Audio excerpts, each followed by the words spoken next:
ele diz. Eu estou logo fazendo essas aplicações para mostrar que, na verdade, nós precisamos tomar a armadura de Deus. Que conceitos são esses? São ideias contrárias à Bíblia, espalhadas na cultura, no mundo da mídia, que muitas vezes por nós não temos essas defesas da palavra, do discernimento bíblico, do conhecimento sobre o que elas são, nós acabamos sendo influenciados. Quantos de nós não receberam influência de ideias marxistas na educação que receberam de aulas de história do ensino médio? A gente às vezes é tão influenciado como um peixe dentro d'água que não sente que está na umidade daquela água, aquela água muitas vezes suja, que nós acabamos achando que é um conceito inofensivo, mas não é. Ele vai mostrar aí que nossas armas são poderosas. Isso quer dizer que nós temos capacidade em Deus de vencer as batalhas contra essas ideias, essas ideologias. E alguém me ouvindo vai dizer, mas isso não é real, isso não acontece. Claro que acontece.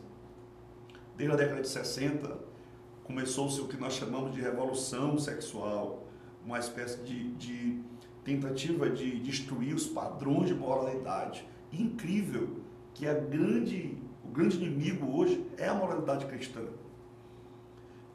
Ao ponto de, hoje, a ideia de pureza sexual ser banalizada. Sexo hoje é visto como uma aventura passageira, onde praticamente o resultado são doenças sexualmente transmissíveis, decepções, gravidez indesejada e muitas vezes, o pior de tudo, aborto. Tudo isso como resultado de pessoas não viverem a palavra de Deus.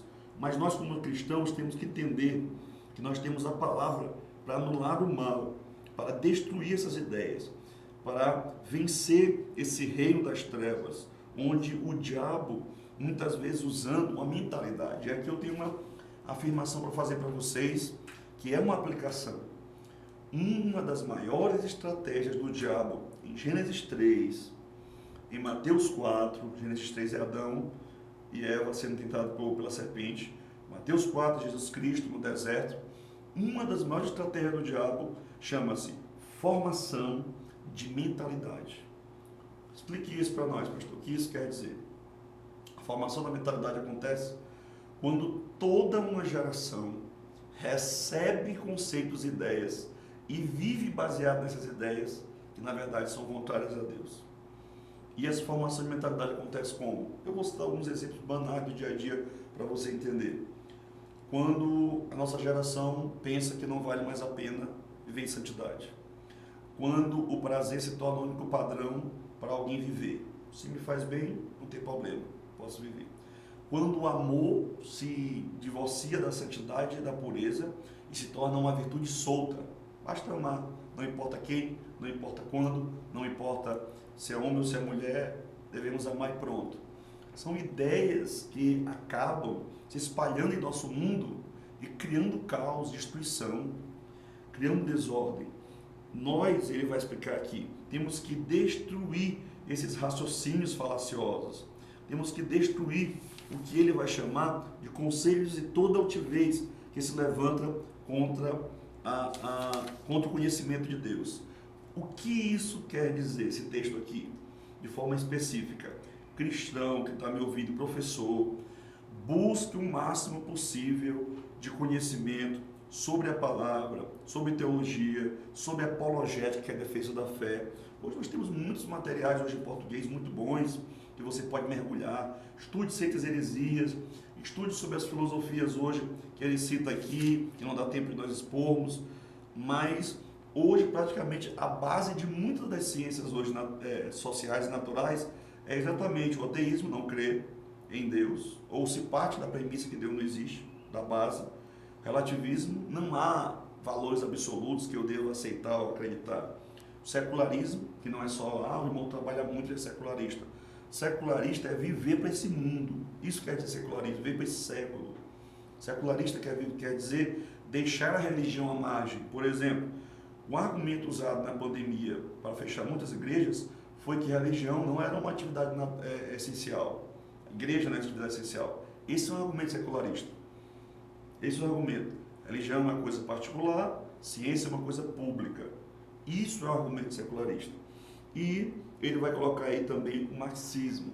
A base praticamente do marxismo, uma das afirmações centrais é que a religião é a obra do povo. A religião é a droga do povo, é o engano do povo, é para praticamente tentar ludibriar o povo, para eles não verem as misérias que vêm da pobreza, da desigualdade. Essa é a linguagem que eles usam. Mas nós devemos entender que a nossa base não é o Manifesto Comunista.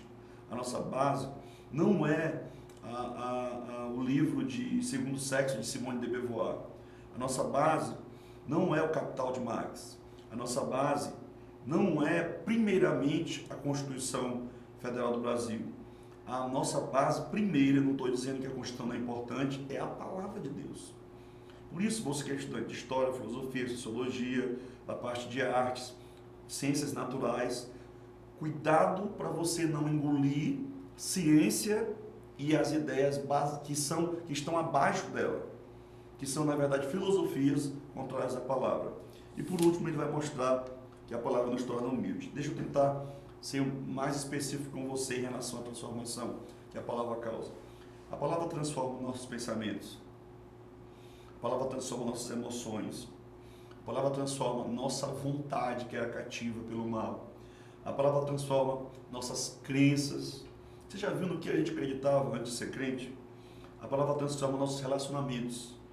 Você tinha uma forma de tratar as pessoas antes e agora você tem outra. A palavra transforma a nossa cosmovisão, nossa visão de mundo. A palavra transforma nossos projetos. A palavra ela faz uma transformação total. Essa ideia da Bíblia nos tornar humilde, ele vai usar dois textos. E o texto de Tiago 4,6, literalmente é que quem é soberbo tem Deus como inimigo. Quem é soberbo tem uma autonomia ruim. Quem é soberbo tem uma independência que, na verdade, é fruto de uma autossuficiência, eu não dependo de ninguém. O humilde, ele sabe quem ele é. Ele sabe que ele é pó e cinza. Ele sabe que ele depende de Deus. O humilde, ele sabe que sozinho ele não vai conseguir. Por isso é que ele se sujeita e que ele obedece a Deus vivendo a palavra.